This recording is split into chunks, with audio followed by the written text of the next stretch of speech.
For 51-year-old Fred Drah, he is free. His experience from Covid-19 has humbled and made him cherish life. For the first time in 3 weeks, he is able to move about free from the virus. I work at a port on my own. I had a friend who came to port.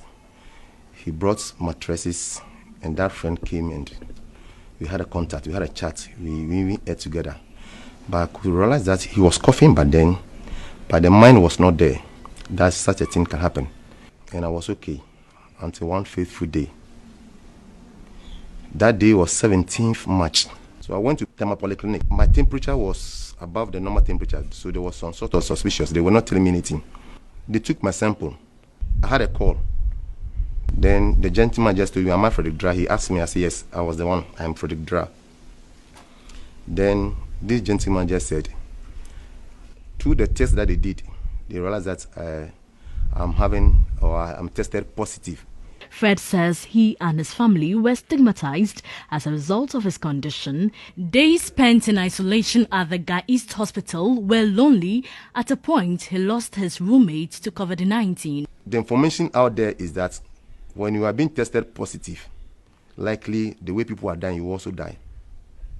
But when you go to Ga East Hospital, I was the first patient. It was a new facility.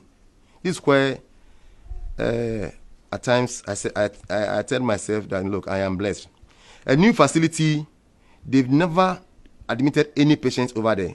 And I was the first person to be admitted at Ga East District Hospital. In fact, the doctors, whoever was there, they were all scared of me. The only thing that I heard after everything is that crack, the lock, a padlock outside where they put me. And I was alone in that big compound. For the first 4 days, 3 or 4 days, I was there alone.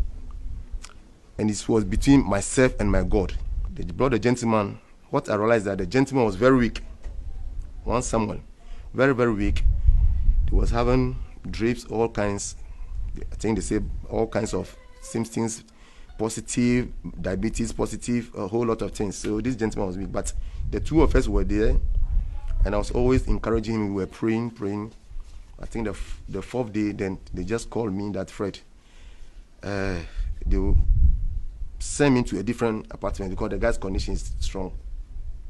So they sent me to a different apartment, and lo and behold, the following day, I was calling this of my friend. I called him several times, not knowing he passed on. But with the support from all the healthcare workers, he made progress.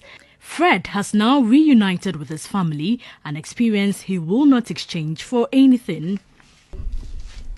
Actually, I want to give all thanks to the Almighty God, and from them to the doctors. He was like, in the place they were treating him good. He eats well, he does training, he prays, he does everything fine. But then one advice I want to give to the public is that they should know on how to relate with people infected with the virus. If I had got the crap, the one mouthful, a whom me bapena, and I say, Saconado Varono, Adiera, how now. I'm urging the public to stop stigma against people who have contracted Covid-19. He was grateful to the healthcare workers who helped him towards recovery. I want to thank Dr. Kwame very much. Say God richly bless him. Dr. Ajiman said, God richly bless you for your good work. And Dr. Ofori, I say, my Lord, I love you all. God richly bless you. The nurses, Sister Evelyn, Charlie, you are number one. Oh, Sister Phyllis Azuma, Charlie, God richly bless you all. You've been nice. It was very difficult for me to leave you people, but at the same time, from your advice that you gave me, I have to go. Fred's cases prove that those who contract the coronavirus can recover. So TV3, say God richly bless you. For Shigabo, TV3 News, Accra.